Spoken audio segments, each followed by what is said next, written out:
Yashar chapter 16. Kedorlaomer king of Elam at that time sent to all the neighboring kings, to Nimrod king of Shinar who was then under his power, and to Tidal king of nations, and to Arioch king of Elachar, with whom he cut a covenant, saying, Come up to me and assist me, that we may smite all the towns of Sedom and its inhabitants, for they have rebelled against me these 13 years. And these 4 kings went up with all their camps, about 800,000 men, and they went as they were, and smote every man they found in their road. And the 5 kings of Sedom and Amorah, Shinav king of Admah, Shemever king of Tzephim, Bera king of Sedom, Bersha king of Amorah, and Bela king of Zoar, went out to meet them, and they all joined together in the valley of Siddim. And these 9 kings made war in the valley of Siddim, and the kings of Sedom and Amorah were smitten before the kings of Elam. And the valley of Siddim was full of lime pits, and the kings of Elam pursued the kings of Sedom. And the kings of Sedom with their camps fled and fell into the lime pits, and all that remained went to the mountain for safety. And the 5 kings of Elam came after them, and pursued them to the gates of Sedom. And they took all that there was in Sedom. And they plundered all the cities of Sedom and Amorah, and they also took Lot, Avram's brother's son, and his property. And they seized all the goods of the cities of Sedom, and they went away. And Eunuch, Avram's servant who was in the battle, saw this, and told Avram all that the kings had done to the cities of Sedom, and that Lot was taken captive by them. And Avram heard this, and he rose up with about 318 men that were with him, and he that night pursued these kings, and smote them, and they all fell before Avram and his men. And there was none remaining but the 4 kings who fled, and they went each his own road. And Avram recovered all the property of Sedom, and he also recovered Lot and his property, his women and little ones, and all belonging to him, so that Lot lacked nothing. And when he returned from smiting these kings, he and his men passed the valley of Siddim where the kings had made war together. And Bera king of Sedom, and the rest of his men that were with him, went out from the lime pits into which they had fallen, to meet Avram and his men. And Adoni-Tzedek king of Jerusalem, the same was Shem, went out with his men to meet Avram and his people, with bread and wine, and they remained together in the valley of Melech.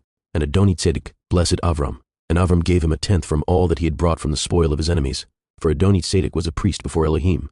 And all the kings of Sedom and Amorah who were there, with their servants, approached Avram, and begged of him to return them their servants whom he had made captive, and to take unto himself all the property. And Avram answered the kings of Sedom, saying, As Yahweh lives, who created heaven and earth, and who redeemed my soul from all affliction, and who delivered me this day from my enemies, and gave them into my hand, I will not take anything belonging to you, that you may not boast tomorrow, saying, Avram became rich from our property that he saved. For Yahweh Elohai, in whom I trust, said unto me, You shall lack nothing, for I will bless you in all the works of your hands. And now therefore, behold, here is all belonging to you, take it and go. As Yahweh lives, I will not take from you from a living soul down to a shoe tie or thread, excepting the expense of the food of those who went out with me to battle, as also the portions of the men who went with me, Anar, Ashkal, and Mamre, they and their men, as well as those also who had remained to watch the baggage. They shall take their portion of the spoil. And the kings of Sedom gave Avram according to all that he had said, and they pressed him to take of whatsoever he chose, but he would not. And he sent away the kings of Sedom and the remainder of their men, and he gave them orders about Lot, and they went to their respective places.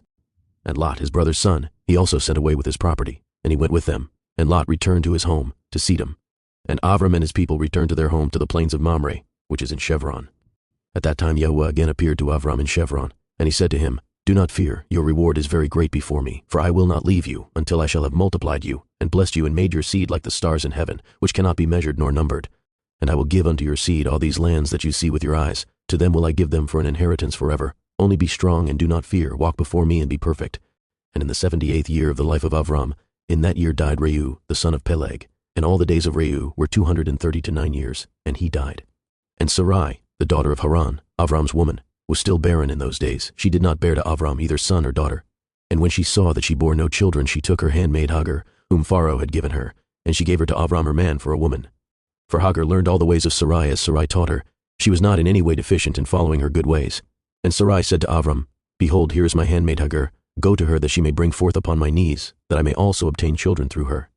And at the end of 10 years of Avram's dwelling in the land of Canaan, which is the 85th year of Avram's life, Sarai gave Hagar unto him. And Avram hearkened to the voice of his woman Sarai, and he took his handmaid Hagar, and Avram came to her, and she conceived. And when Hagar saw that she had conceived, she rejoiced greatly, and her mistress was despised in her eyes, and she said within herself, This can only be that I am better before Elohim than Sarai my mistress. For all the days that my mistress has been with my Adoni, she did not conceive, but me Yahweh has caused in so short a time to conceive by him. And when Sarai saw that Hagar had conceived by Avram, Sarai was jealous of her handmaid, and Sarai said within herself, This is surely nothing else, but that she must be better than I am. And Sarai said unto Avram, My wrong be upon you, for at the time when you did pray before Yahweh for children, why did you not pray on my account, that Yahweh should give me seed from you? And when I speak to Hagar in your presence, she despises my words, because she has conceived, and you will say nothing to her. May Yahweh judge between me and you for what you have done to me. And Avram said to Sarai, Behold, your handmaid is in your hand. Do unto her as it may seem good in your eyes. And Sarai afflicted her. and Hagar fled from her to the wilderness. And an angel of Yahweh found her in the place where she had fled, by a well, and he said to her, Do not fear, for I will multiply your seed, for you shall bear a son, and you shall call his name Ishmael. Now then return to Sarai your mistress, and submit yourself under her hands. And Hagar called the place of that well Beer-Lachai-Roi.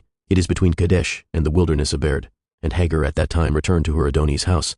And at the end of days Hagar bore a son to Avram, and Avram called his name Ishmael. And Avram was 86 years old when he begat him.